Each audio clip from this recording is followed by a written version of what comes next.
कर्म से ही भाग्य बनता है और बिगड़ता है। लाल किताब में आप सबका स्वागत है। वर्तमान में जो हमारी जन्म कुंडली है वो हमारे पूर्व जन्म के कर्मों के आधार पर ही हमारे प्रारब्ध के फल देने के लिए बनी है। हम उसी नक्षत्र में उन्हीं ग्रहों की स्थिति में योगों में जन्म लेते हैं। कुंडली में कोई ग्रह जहाँ बैठा है वहाँ वो शुभ फल भी देता है और वहीं बैठकर वो अशुभ फल भी देता है। मंत्र जाप से, दान से, यज्ञ से, उपासना से, बहुत सारे उपायों से हम ग्रहों की स्थिति को, अशुभता को शुभता में बदल सकते हैं। जन्म कुंडली में यदि सूर्य पहले भाव में हो तो क्या क्या उसके शुभ फल होते हैं। जातक धर्म कार्य को करता जरूर है। अगर पहले भाव में सूर्य हो तो जातक धर्म कार्यों में अग्रणीय भूमिका निभाता है, यानी कुल का नाम रोशन करने वाले कार्य भी करता है और ऐसे कार्य करता है जिससे उसका पुण्य जागृत हो और बड़ा हो।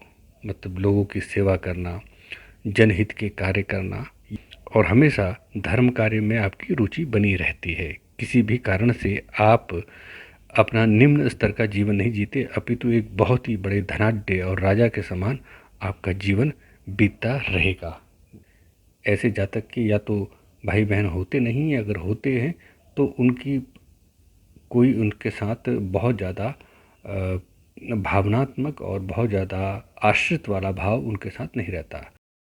आप अपने पिता की बहुत आज्ञाकारी होते हैं, पिता की सेवा करते हैं और अंतिम समय तक पिता की सेवा में और उनकी सहायता में ही अपने जीवन को लगा देते हैं।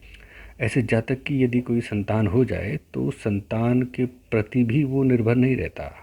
ऐसे जातक का जीवन अपने बलबूते पे होता है, आत्मनिर्भर होता है। और साथ में ये भी समझ लीजिए कि वो पुत्र पर निर्भर नहीं होगा, परंतु पुत्र को अपना कुछ ना कुछ संपत्ति, कुछ ना कुछ धन, जैसा उसकी जीवन है उसके अनुसार वो दे के जाता है। हाँ, पिता से उसे धन प्राप्त हो या ना हो, परंतु पुत्र के प्रति वो संपत्ति, धन छोड़कर ही जाता है। लग्न में यदि सूर्य बैठा है तो ऐसा व्यक्ति के अंदर ऐब नहीं होते, गरीबों की मदद करने वाला होता है। दूसरा, उसका स्वभाव, ध्यान दीजिएगा, उसका स्वभाव थोड़ा तीखा जरूर होता है। कई बार अपने अहंकार के कारण वो झुकता नहीं है। जैसे लग्न में सूर्य बैठ जाए तो ऐसे जातक का क्रोध भी कहते हैं कि सर्प के समान होता है। जैसे सर्प को छेड़ दिया जाए तो वो फुफकारने लगता है, ऐसे ही ऐसा जातक जिसके लग्न में सूर्य बैठा हो तो उसका क्रोध बहुत खतरनाक होता है। लग्न में सूर्य व्यक्ति को सेल्फ मेड बनाता है और ऐसे व्यक्ति को कुछ ना कुछ कार्य मिलता रहता है, इसका कारोबार बंद नहीं होता। बड़े अधिकारियों से निश्चित रूप से लाभ होगा और लंबे समय तक आपका लाभ चलेगा। हर यात्रा से आपको लाभ होगा। ऐसा जातक जिसके लग्न में सूर्य हो तो उसका शरीर स्वस्थ रहेगा। जिसके लग्न में सूर्य हो तो ऐसा व्यक्ति कभी भी सुनी सुनाई बातों पर विश्वास नहीं करता जब तक अपनी आंखों से वो देख ना ले। जिसके लग्न में सूर्य बैठा है और वो अशुभ फल दे रहा है, यानी बच्चे के जन्म लेने के कुछ समय बाद ही, यानी उसकी बाल्यकाल की अवस्था में ही पिता की मृत्यु हो जाए तो सूर्य अशुभ फल देगा। सूर्य पहले भाव में हो और मंगल साथ में 5वें भाव में हो तो ऐसे जातक की नर संतान जो है उनकी हानि होती है, एक के बाद एक हानि होती है, यानी उसको नर संतान का सुख नहीं मिल पाता। सूर्य पहले भाव में हो और जैसा मैंने बताया कि अभी अगर वो अशुभ फल दे रहा है तो उसके जो मित्र ग्रह हैं, चंद्रमा हो गए, बृहस्पति हो गए, मंगल होंगे, तो वो भी अशुभ फल देने लगते हैं सूर्य के अशुभ होने के कारण। और उसकी बाजार में मार्केट वैल्यू, उसकी साख, उसकी प्रतिष्ठा दांव पर लगी रहती है। ऐसा व्यक्ति के अंदर थोड़े से पलायनवादी और आत्महत्या तक के भी विचार आते हैं। उसका भाग्य उसका साथ नहीं देता, वो बहुत कोशिश करने के बाद भी बहुत थोड़ा सा उसको फल मिलता है परंतु अनुकूल नहीं मिल पाता। अब शनि ग्रह के साथ अगर इसका योग ऐसा बन रहा हो कि लग्न में सूर्य हो और शनि अष्टम भाव में बैठा हो, तो ऐसे जातक को शुक्र यानी पत्नी का सुख नहीं मिलता।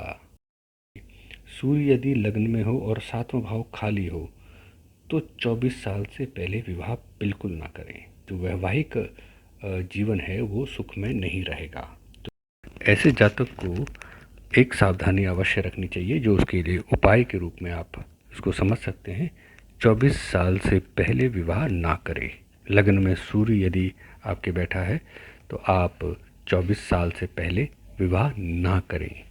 दूसरा, अगर विवाह हो जाए 24 के बाद तो दिन में कभी भी स्त्री के साथ संग ना करें।